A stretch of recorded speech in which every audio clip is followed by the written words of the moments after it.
پرسوں جان ایلیا کی برسی تھی۔ آج میں آپ کو کچھ جان کے بارے میں بات کروں گا۔ میں محترم جان ایلیا کو بھائی جان کہتا تھا۔ ناراض ہو جاتے تھے، جانی صرف جان کہا کرو، یاری دوستی اور ہم سفری ہو جائے تو پھر بھائی کہاں سے آ گیا۔ میں اپنے تینوں بھائیوں کو بھائی کہتا تھا کیونکہ ان تینوں سے نہ یاری تھی، نہ دوستی تھی، نہ وہ میرے ہم سفر تھے۔ بھائی کے ساتھ شامیں نہیں گزاری جاتی، بھائی کے ساتھ زوردار خواتین پر آہستہ آہستہ گفتگو نہیں کی جاتی۔ میں نے کہا میں آپ کو جان صرف ایک شرط پہ کہوں گا۔ بولے کون سی؟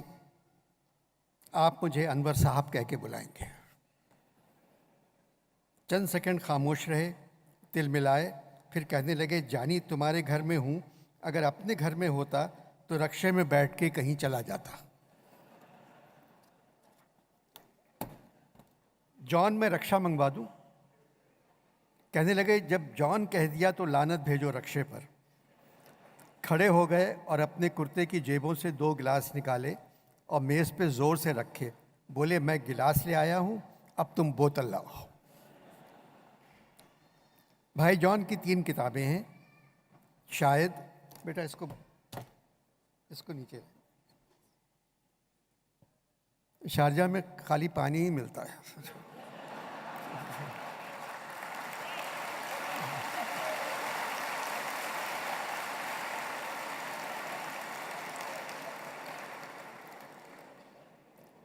بھائی جان کی 3 کتابیں ہیں، شاید، یعنی، اور تیسری ان کے جانے کے بعد آئی جو ان کے چاہنے والوں نے چھپوائی، گویا۔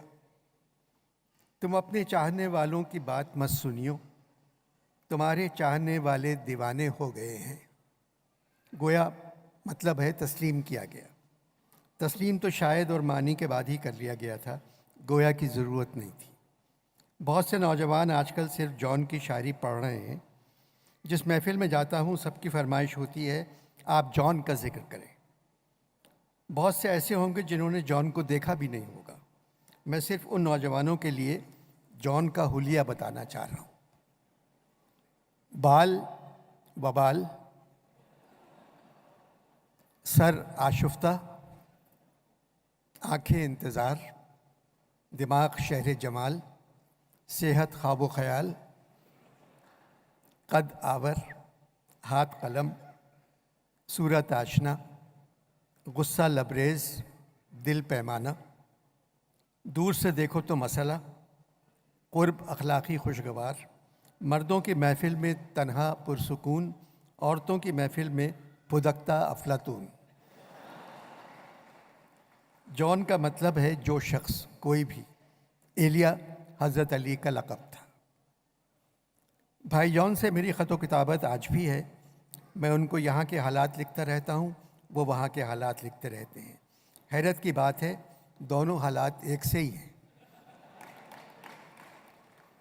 چند روز ہوئے بھائی جان کا خط آیا۔ جانی 71 برسوں سے پاکستانی امیدوں سے بے نیاز گزر رہے ہیں۔ ایسا لگتا ہے پاکستان میں اب مرنا بیداری بن گیا ہے۔ جانی اب تم کہاں جاؤ گے، رہنا تو وہیں ہے۔ وہیں رہیو اور پریشان لوگوں کو مسکرانے پر مجبور کرتے رہو۔ یہاں پرسوں پاکستان کے سارے شاعروں، ادیبوں اور صحافیوں نے نماز شکرانہ ادا کی، صرف اس لیے کہ میٹو کا وجود ان کی رخصت کے بعد آیا۔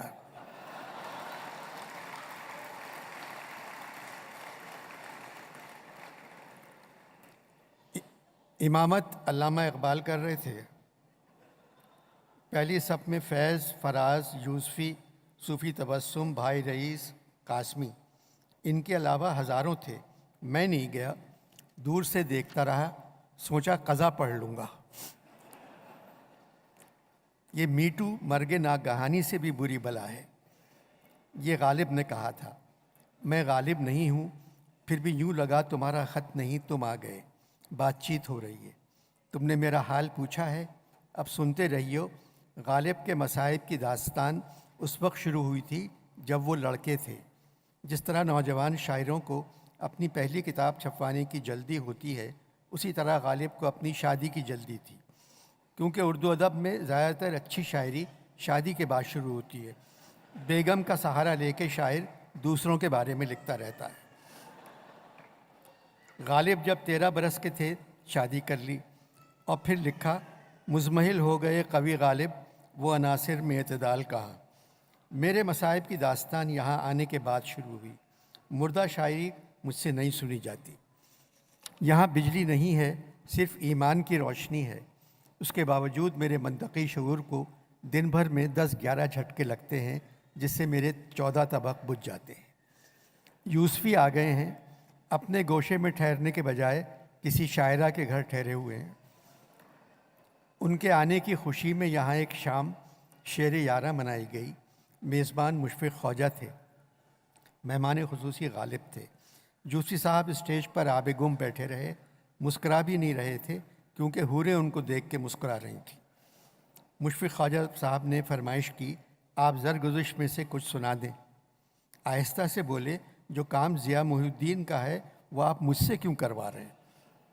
پھر مشفق خواجہ نے کہا، آخری کتاب شام شیر یاراں کی کیا ضرورت تھی؟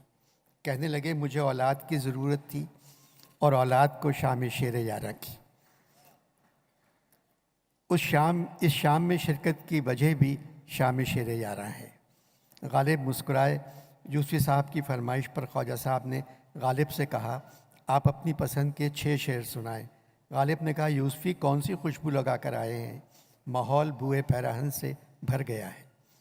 کہنے لگے، شاہ کی فرمائش کئی مرتبہ منع کی، مگر مشفق کی فرمائش پوری کرنا اپنا فرض سمجھتا ہوں، جس کی وجہ یہ ہے کہ میرے بہت سے اشعار کا مطلب مشفق نے بتایا۔ سنیے 6 شعر جو مجھے پسند ہے۔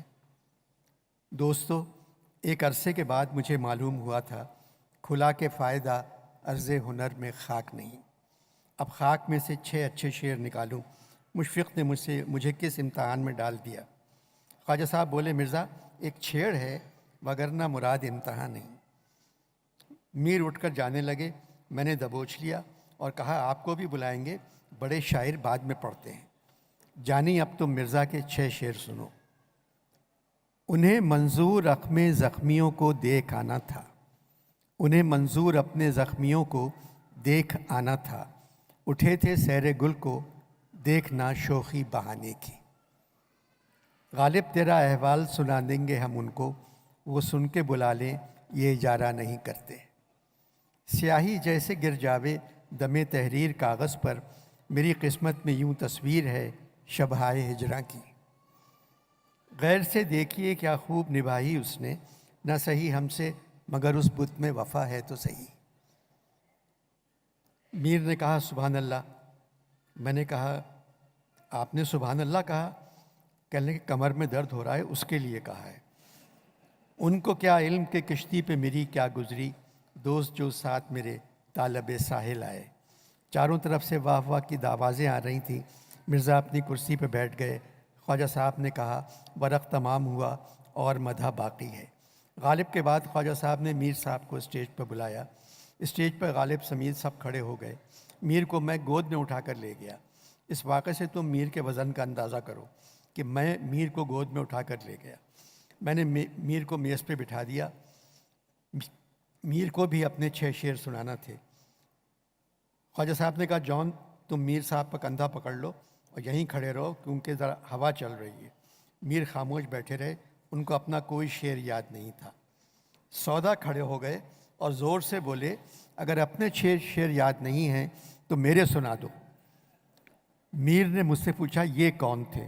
میں نے کہا، ہندوستان کا ایک پلے بیک سنگر ہے محمد رفیع۔ میں نے سودا نہیں کہا، ورنہ یہ محفل میدان جنگ بن جاتی۔ میں میر کو شعر بتاتا گیا اور میر سناتے گئے۔ کم فرصتی یہ گل جو کہیں کوئی نہ مانے، ایسے گئے ایام بہاراں کے نہ جانے۔ بندھا رات آنسو کا کچھ تار سا، ہوا ابر رحمت گناہ گار سا۔ مصائب اور تھے پر دل کا جانا، عجب ایک سانحہ سا ہو گیا ہے۔ دن رات میری آنکھوں سے آنسو چلے گئے، برسات اب کے شہر میں سارے برس رہی۔ غالب نے کہا، میں نے تو کہہ دیا تھا میر کی شاعری گلشن کشمیر ہے۔ میں میر کو اٹھا کر لے گیا اور ان کی جگہ پر بٹھا دیا۔ جانی پھر خواجہ صاحب نے مجھے اسٹیج پر بلایا اور کہا مرزا پوچھ رہے ہیں تم کون ہو؟ مرزا نے مجھ سے پوچھا میاں آپ کیا کرتے تھے؟ میں نے کہا مرزا وہی کرتے تھے جو آپ کرتے تھے۔ آپ کو 14ویں بیگم نے پریشان کر رکھا تھا، ہم کو پہلی بیگم نے پریشان کر رکھا تھا۔ امروہے کے ہیں، شاعری کے علاوہ اور کیا کر سکتے؟ مرزا نے فرمائش کی کچھ سناؤ۔ میں نے میر سے اجازت مانگی، انہوں نے اپنا سر عجب طریقے سے ہلایا، سمجھ نہیں سکا کہ اجازت دے رہے ہیں یا منع کر رہے ہیں۔ خیر مولا علی سے اجازت مانگی، یا علی مدد۔ خواجہ صاحب سے پوچھا 6 شعر۔ خاموشی سے ادا ہو رسم دوری، کوئی ہنگامہ برپا کیوں کریں ہم۔ جانی مرے ہوئے لڑکے اور لڑکیاں کھڑے ہو کر تالی بجانے لگے۔ مرزا گھبرا گئے اور خواجہ صاحب سے بولے مشفق کیا قیامت آ گئی؟ خواجہ صاحب نے کہا جون اچانک نوجوانوں میں مقبول ہو گئے ہیں، ان کے ہر شعر پر زمین پر بھی اسی قسم کا مظاہرہ ہوتا تھا۔ مرزا نے کہا اس غزل کا کوئی اور شعر سناؤ۔ زلیخائے عزیزاں بات یہ ہے، بھلا گھاٹے کا سودا کیوں کریں ہم۔ جانی غالب نے بھی تالی بجائی اور کہا دوسری غزل کا کوئی شعر سناؤ۔ بس طور کچھ نہ پوچھو میری بود و باش کا، دیوار و در ہیں جیب میں اور گھر ہے گم یہاں۔ مرزا نے مشفق سے کہا اچھا شاعر ہے۔ نوجوان چیخنے لگے جان التجا نہیں، التجا نہیں، التجا نہیں، ایک شعر نہیں کم سے کم 4 شعر۔ اس دوران میں نے میر کی طرف بھی نہیں دیکھا۔ بتاؤ تم سے جدا ہونے کے بعد پاپولر ہو رہا ہوں۔ اچانک بھائی تقی آئے اور میرے کان میں کہہ گئے اپنے بھائیوں کا بھی ذکر کر دو، تم ہم سب میں چھوٹے ہو۔ خواجہ صاحب نے کہا تقی صاحب کیا کہہ رہے تھے؟ میں نے کہا وہی جو نوجوان کہہ رہے تھے، التجا نہیں کہ کم از کم 4 شعر سنانا۔ مرزا سے اجازت مانگی۔ شاید مرزا سمجھ رہے ہوں کوئی آبلہ پا وادی پرخار میں آ گیا ہے، اسے اور چلنے دو۔ مرزا مجھ سے فرمائش کر رہے ہیں۔ مجھے ایسا لگا لاہور کے مشاعرے میں فراز، قاسمی، فیض کے بعد مجھے پڑھنے کے لیے بلایا گیا ہے۔ میں نے غزل سنائی، میرا ایک مشورہ ہے التجا نہیں۔ جانی نوجوانوں نے بھنگڑا ڈالنا شروع کر دیا۔ خوبصورت لمبے بالوں والی لڑکیاں اسٹیج کے سامنے آ گئیں اور دھمال کرنے لگیں۔ اندھیرا ہونے لگا۔ غالب نے کہا سب دن کے پردے میں نہا تھیں، اب نظر آئیں، میاں تم اپنی غزل سناؤ۔ میرا ایک مشورہ ہے التجا نہیں، تو میرے پاس سے اس وقت جا نہیں۔ پتہ ہے جانے کس کا نام میرا، میرا کوئی پتہ میرا پتہ نہیں۔ محبت کچھ نہ تھی جز بدحواسی، کہ وہ بندے قبا ہم سے کھلا نہیں۔ اس کے بعد میں اسٹیج سے کود کے بھاگ گیا۔ یہ قصہ صرف تم کو سنایا ہے، جانی تم کسی کو مت سنانا۔ دوسرے دن میر صاحب کے گھر گیا، اپنی تعریف کی معافی مانگی۔ وہ لیٹے ہوئے ٹیلی ویژن دیکھ رہے تھے۔ عمران خان سفید شلوار قمیض اور کالا کوٹ، لال مفلر ڈالے تقریر کر رہے تھے۔ مجھ سے کہنے لگے بہت خوش شکل ہے، بس بولتا بہت ہے، خوش شکلوں کو کم بولنا چاہیے۔ اس سے پہلے کہ میر ہمارے وزیر اعظم کے لیے اور کسی خواہش کا اظہار کرتے، میں نے ٹیلی ویژن بند کر دیا۔ کہنے لگے ویسے عمران ہے کیسا؟ میں نے کہا نیازی ہے، نیاز مند نہیں، عقل ہے، عقل مند نہیں، فکر ہے، فکر مند نہیں، دولت ہے، دولت مند نہیں۔ میر کی کلیات جو میں ترتیب دے رہا ہوں مکمل ہو گئی ہے۔ اس کا نام جو تم نے بتایا تھا وہی میں نے میر صاحب کو بتا دیا۔ میں نے بتا دیا انور مقصود نے آپ کی کلیات کا نام رکھا ہے خواتین و حضرات۔ میر اچانک اچک کے بیٹھ گئے اور بولے کلیات کا نام خواتین و حضرات؟ میں نے بتایا انور نے لکھا تھا 2000 اشعار خواتین پر ہیں اور 2000 حضرات پر، تو اس سے اچھا نام نہیں ہو سکتا۔ لیٹ گئے اور پھر ٹیلی ویژن لگا لیا۔ عمران کی تقریر ختم نہیں ہوئی تھی، اپنا ایک مصرع پڑھا، اللہ رے کیا نمک ہے آدم کے حسن میں بھی۔ میں چپکے سے نکل لیا۔ یہ طے ہو گیا کہ کلیات کا نام خواتین و حضرات ہی ہوگا۔ اپنے کوارٹر پہنچا، نیند نہیں آ رہی تھی۔ یہاں نہ سونے کی گولی ملتی ہے نہ جاگنے کی۔ سوچنے لگا یہاں کیوں آ گیا، ساقی فاروقی کی طرح دوسری طرف کیوں نہ چلا گیا، کم از کم آگ کی وجہ سے چائے تو گرم مل جاتی۔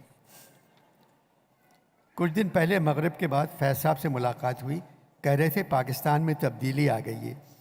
میں نے کہا مجھے معلوم ہے، اب لاہور میں میلے چراغاں کی جگہ فیض میلہ ہوتا ہے۔ کہنے لگے میں ادبی تبدیلی کی نہیں، سیاسی تبدیلی کی بات کر رہا ہوں، نئے پاکستان کی۔ میں نے پوچھا کیا ایم کیو ایم ہندوستان چلی گئی؟